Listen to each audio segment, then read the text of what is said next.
My name is Harry Holzer. I'm a professor of public policy at Georgetown University and an Institute Fellow at the Urban Institute in Washington, D.C. Welcome to Spark Action's Family Economics Success Page.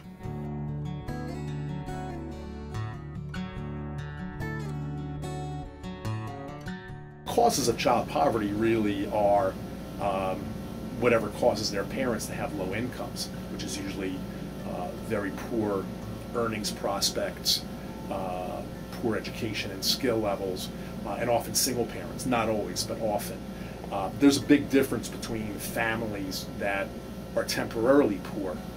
They might dip below the poverty line for a year or two because the parent loses a job, or maybe there's a divorce or something like that, but then they bounce back. There's other families where the poverty is much more persistent, and that's much more serious and has much more negative effects on the kids. Although, of course, even short-term poverty for a year or two can do some long-term damage to the kids as well.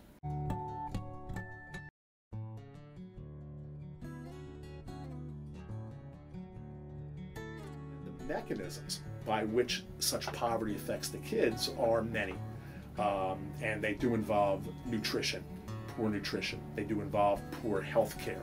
There's a lot of studies indicating that the difference in health care opens up very early between rich kids and poor kids, and then it widens over time. And these narrow gaps among kids widen, and then you have very large gaps in health outcomes for these folks as adults. So once kids are in this environment with poor parents and in poor schools and neighborhoods, there's many mechanisms by which, and of course the kids themselves often get really weak educations. They're much more likely to drop out of high school. If they finish high school, it's often with poor skills. Their chances of getting post-secondary are very limited.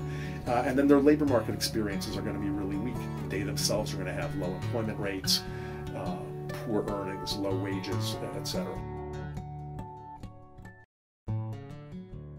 The numbers for last year, for 2008, are going to come out this August. Those are only going to be really the tip of the iceberg, because it was only in the last, even though the economy was in recession all year, things started to dramatically deteriorate really only in the last quarter.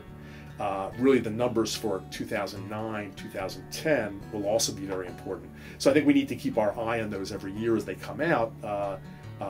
We of course can't even wait for those numbers. I think we have to anticipate that they're going to be bad.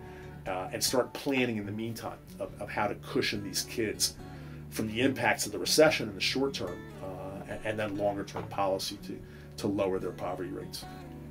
Thank you for visiting Spark Action.